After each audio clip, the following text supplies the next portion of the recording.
வண்டார்கோட்டம் ஊராட்சிக்கு உட்பட்ட பாப்பாக்குடி கிராமத்தில் அக்கிராமத்தை சேர்ந்த கிராம நிர்வாக அலுவலர் அண்ணன் இளங்குமரன் அண்ணன் அவர்கள் மதுரை அரசு அருங்காட்சியக காப்பாட்சியராகிய எனக்கு கொடுத்த தகவலின் அடிப்படையில் இன்றைக்கு பாப்பாக்குடி கிராமத்துல ஒரு காட்டு பகுதியில் இருக்கப்படக்கூடிய ஒரு நல்ல ஒரு கல்வெட்டு 2 மொழிகளில் எழுதப்பட்டுள்ளது. முதல் பகுதி கிரந்தத்திலும், இரண்டாவது பகுதி தமிழிலும் எழுதப்பட்டுள்ளது.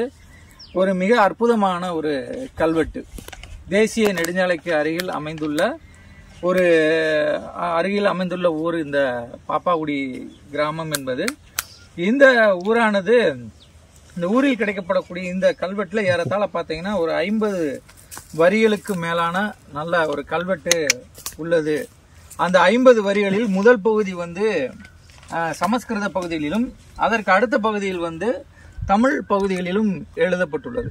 இந்த முதல் பகுதி சமஸ்கிருத பகுதியில் வரப்படக்கூடிய பகுதியை இந்த திசையாயிரத்து 500 பற்றின ஒரு மெய்கீர்த்தியாகவும், பின்னாடி வரக்கூடிய பகுதிகளில் திசையாயிரத்து 500 பெயர்கள் தொடர்ச்சியாக பயன்படுத்தப்பட்டுள்ளது. மேலும் சில இடங்களில் மணி கிராமத்தார் என்ற ஒரு வார்த்தையும் தென்படுகிறது.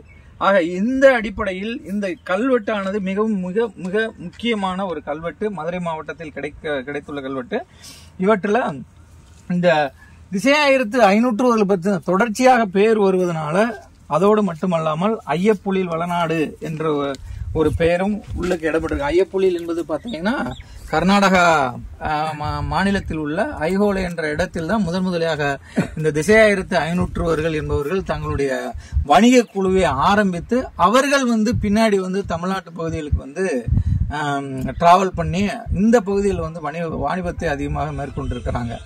அதன் அடிப்படையில் அந்த பகுதியில், ஐஹோலே பகுதியில் உருவான இந்த திசையாயிரத்து 500 என்ற பெருங்குழுவானது பிற்கால கட்டங்களில் தமிழகத்திற்குள் பரவும் பொழுது பார்த்தீங்கன்னா அது தமிழாக்கம் செய்யப்பட்டு ஐயப்பொழில் என்று ஐயப்பொழில் திசையாயிரத்து 500 பெருந்தெரு, ஐயப்பொழில் திசையாயிரத்து 500 என்ற பெயரில் கல்வெட்டில் இடம்பெறுவது என்பது ரொம்ப மிக முக்கியமான ஒன்றாக உள்ளது.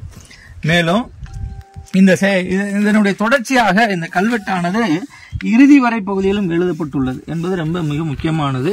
மேலும் 3 பகுதிகளில் இந்த கல்வெட்டு எழுதப்பட்டுள்ளது. 2 பக்கம் இந்த சைடிலேயே நமக்கு கல்வெட்டுகள் கிடைக்கிறது என்பது ரொம்ப மிக முக்கியமான